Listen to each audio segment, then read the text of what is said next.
ये जो बजट है सप्लीमेंट्री डिमांड्स ऑफ ग्रांट्स, केवल 6 पॉइंट कहूंगा। हम आप सांसद बने, आप वहां राजस्थान में वर्षों तक राजनीति करते रहे, लेकिन क्या हालात था, कांग्रेस ने क्या हालात पैदा कर दिया था। किसानों को सही समय पर खाद नहीं मिलता था, और खाद यदि मिलता था तो उसकी ब्लैक मार्केटिंग होती थी। लाठी खाना पड़ता था, गोली खाना पड़ता था, रैक नहीं पहुंचता था, रेलवे वहां नहीं पहुंचती थी।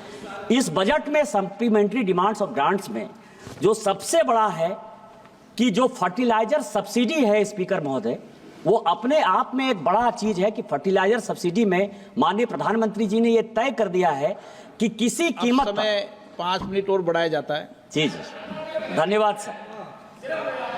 8:10 8:10 5-7 मिनट 2-1 मिनट और। जी जी सर, आप ये समझें कि उनकी जो की हुई कारगुजारी थी, उनका जो किया हुआ भ्रष्टाचार था, उस पर लगाम लगाने के लिए माननीय प्रधानमंत्री जी ने नीम कोटेड यूरिया, और इसके बाद जो पूरी इंटरनेशनल लॉबी है, चाहे वो फॉस्फेट खरीदे, नाइट्रेट खरीदे, जिंक खरीदे, जिसकी कि अपने यहां कमी है, उससे दाम नहीं बढ़े, उसके लिए माननीय प्रधानमंत्री जी आउट ऑफ द वे जाकर किसानों के लिए, जो किसानों की बात करते हैं, उनके लिए एक बड़ा सवाल है कि उन्होंने जो है फर्टिलाइजर सब्सिडी दी। दूसरा बात जो जगदंबिका पाल जी कह रहे थे, इतने वर्षों से भारत 1947 में स्वतंत्र हुआ, 55 साल 60 साल तक कांग्रेस राज करती रही। किसानों को उसने केवल एक लॉलीपॉप दिया। किसानों को जब वो मरने लगे, जब आत्महत्या करने लगे, तो उसके लिए कहा कि हम कृषि लोन माफ कर देंगे। लेकिन माननीय प्रधानमंत्री जी ने ऐसा इनिशिएटिव लिया कि किसानों को आत्महत्या करने के लिए मजबूर नहीं होना पड़े, और उसके लिए उन्होंने किसान सम्मान निधि दिया, जो कि माननीय कह रहे थे, और इसमें इस बजट में इसका जिक्र। तीसरा जो महत्वपूर्ण है सर, सभी कहते हैं कि जो स्टेट है हिमालयन स्टेट, जम्मू कश्मीर का क्या होगा, उत्तराखंड का क्या होगा, हिमाचल का क्या होगा, नॉर्थ ईस्ट का क्या होगा। इस बजट में केवल मैं सप्लीमेंट्री डिमांड्स ऑफ ग्रांट्स में हूं सर। 370 और 35A के कारण जम्मू कश्मीर में हमारा कानून लागू नहीं होता था। वहां के यहां इंडस्ट्री नहीं आती थी, हिमाचल में इंडस्ट्री नहीं आती थी, उत्तराखंड में इंडस्ट्री नहीं आती थी। माननीय अटल बिहारी वाजपेयी जी ने उसके लिए कुछ नीतियां तय की। इस बजट में मैं वित्त मंत्री जी का और उनके माध्यम से माननीय प्रधानमंत्री जी का को बधाई देना चाहता हूं कि इस बजट में उन्होंने 1000 करोड़ रुपया केवल इस हिमालयन राज्य के लिए दिया, जिसके कारण की सुविधाएं बढ़ेंगी। चौथा सर, बहुत बातें होती है, नक्सलवाद है, विकास नहीं है, अटक से कटक तक किसी जमाने में भारत एक हुआ करता था, लेकिन कांग्रेस की नीतियों के कारण पशुपति से लेकर तिरुपति तक एक नक्सलवाद का पूरा कॉरिडोर था, जिसमें कि हम और यहां ललन जी बैठे हुए हैं, ये पूरे हम लोग नक्सलवाद से जो है प्रभावित रहे। 140 जिले ऐसे थे स्पीकर महोदय, जिसमें कि केवल और केवल नक्सलवाद था। दिन में भी लोग चल पाने की स्थिति में नहीं होते थे, ठेकेदार हो, बटेदार हो, इंफ्रास्ट्रक्चर हो, कुछ नहीं होता था। इस बजट में मैं माननीय गृह मंत्री जी को बधाई देना चाहता हूं कि 2019 के बाद जितने नक्सलवाद के जिले कम हुए, जितना पुलिस का मॉडर्नाइजेशन हुआ, जितना साइबर सिक्योरिटी में कमी आई, आज 140 जिले हार्डली जो है 25-30 बच गए हैं, और उनका टारगेट है माननीय प्रधानमंत्री जी का, जैसे टीबी मुक्त भारत का कल हम लोगों ने जब मैच खेला, जिसका उद्घाटन करने आप खुद गए थे स्पीकर महोदय, उसी तरह से उनका टारगेट है कि 2025 के बाद कोई भी एक भी जिला नक्सलवाद से जो है प्रभावित नहीं रहेगा, सारे नक्सलवादियों का सफाया हो जाएगा, और उसके लिए इस बजट में तकरीबन 4000 करोड़ का जो है प्रावधान किया गया है। आप बजट की बात करते हैं कि सप्लीमेंट्री डिमांड्स आ गया। मैंने इसी हाउस में सर 2009 से 2014 तक इन कांग्रेस की सरकार को देखा।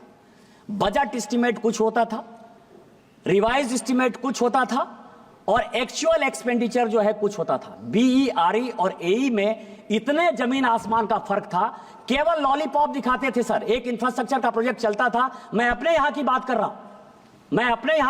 रहा हूं, कि एक रेल लाइन बन रही थी सर, मंदार हिल से हसदिया होते हुए दुमका। 1995 में उसका शिलान्यास हुआ, 1995 में। और उसका उद्घाटन जो है माननीय प्रधानमंत्री जी ने 2018 में किया। 2014 में जब वो बन गए माननीय प्रधानमंत्री, तो उन्होंने उसका उद्घाटन किया। 4 साल पैसा दिया केवल लॉलीपॉप कि इस साल हम लैंड एक्वायर कर रहे हैं, दूसरे साल हम पटरी बिछा रहे हैं, तीसरे साल 1 किलोमीटर पटरी बिछाएंगे, 2 किलोमीटर। इन चीजों से छुटकारा पाने के लिए एक जो नीति आयोग बना है और जो प्रधानमंत्री जी की मॉनिटरिंग है, उसके लिए भी इस बजट में जो है पैसा दिया गया है कि सारे प्रोजेक्ट समय से पूरे हों, भारत सरकार का पैसा उसमें खर्चा नहीं हो, और जो लॉलीपॉप देने की संस्कृति कांग्रेस की थी वो कैसे खत्म हो, इस बजट में प्रावधान है। इसके बाद स्पीकर महोदय, बड़ी चर्चा चलती है पड़ोसियों के साथ हमारे कैसे संबंध हैं। बार बार कांग्रेस के लोग जो है इस पर क्वेश्चन उठाते रहते हैं। सप्लीमेंट्री डिमांड्स ऑफ ग्रांट्स पे बात करते हुए यदि ये बात करते कि हम कर क्या रहे हैं, इस बजट में एक बड़ा हिस्सा हमने किसको दिया है? हमने मॉरिशस के साथ हमारे संबंध कैसे होंगे, मॉरिशस को पैसा दिया है हमने, मालदीव को पैसा दिया है हमने, श्रीलंका को पैसा दिया है हमने, भूटान को पैसा दिया है हमने, नेपाल को पैसा दिया है हमने, और लैटिन अमेरिकन कंट्री जिसके साथ कि हमको व्यापार करना है। करंट अकाउंट डेफिसिट की आप बात करते हैं कि करंट अकाउंट डेफिसिट हो गया, ट्रेड डेफिसिट हो गया, नए नए मार्केट। जो बातें जगदम्बिका पाल जी ने कही कि चाइना के हटने के बाद, कोरोना के बाद पूरी दुनिया, बांग्लादेश में जो इस तरह का टर्मोइल आया है, इसके बाद पूरी दुनिया मैन्युफैक्चरिंग के लिए भारत की तरफ आना चाहती है। भारत की तरफ आना चाहती है तो भारत का कैसे विकास होगा? 2 चीजों के कारण विकास होगा। उन लोगों के साथ हमारा संबंध कैसा हो? संबंध यदि होगा, यदि श्रीलंका आज ऋण में परेशान है, ऋण के कारण पूरी दुनिया उसके तरफ देखने को तैयार नहीं है, तो हम उसको पैसा देंगे, हम उसको समर्थन करेंगे, तब तो चाइना नहीं आएगा। मालदीव ने हमारे साथ संबंध खराब किया, लेकिन मालदीव के साथ हमने अच्छे संबंध बनाए। उस संबंधों का प्रतिफल यह है कि राष्ट्रपति खुद आए, और राष्ट्रपति आने के बाद उन्होंने कहा कि नहीं, भारत के साथ हमारा संबंध होना चाहिए। और इस बजट में जो है एक बड़ा हमने खर्चा किया है। इसके अलावा मैं आपको बताऊं कि हमारे यहां गंगा पर जो है बंदरगाह बना है। कभी लोगों ने कल्पना किया था कि गंगा पर भी ट्रेड हो सकता है, गंगा पर बंदरगाह हो सकता है, ब्रह्मपुत्रा पे बंदरगाह हो सकता है। आपको मार्केट क्या चाहिए? मार्केट ये चाहिए कि नॉर्थ ईस्ट जो आपसे अलग है, मेन लैंड से जो नॉर्थ ईस्ट अलग है, यदि हमको सिंगापुर जाना है, मलेशिया जाना है, इंडोनेशिया जाना है, फिलीपींस तक जाना है, तो भारत को मनीला के साथ रोड से जोड़ना पड़ेगा। कभी आपने सोचा है कि 2014 के बाद माननीय प्रधानमंत्री जी ने क्या किया? अभी रक्सौल से हल्दिया, जो अभी इस बजट में अनाउंस किया स्पीकर महोदय, माननीय वित्त मंत्री जी ने, कि बक्सर से जो है रक्सौल से हल्दिया बनेगा, या और बक्सर से जो है भागलपुर तक रोड बनेगा। कभी सोचा है कि ये क्यों बना? ये स्ट्रेटेजिक चीज है। रक्सौल से यदि हल्दिया बनेगा तो पोर्ट देंगे हम नेपाल को, नेपाल को यदि पोर्ट देंगे तो नेपाल जो आज चाइना के साथ जाने की कोशिश कर रहा है वो हमारे साथ जुड़ेगा। यदि हम नॉर्थ ईस्ट में आगे बढ़ के म्यांमार तक जो है 4 लेन का रोड बनाएंगे तो ये पूरे रोड से, बस केवल 2 मिनट में समाप्त करूंगा, उसके लिए पैसा है।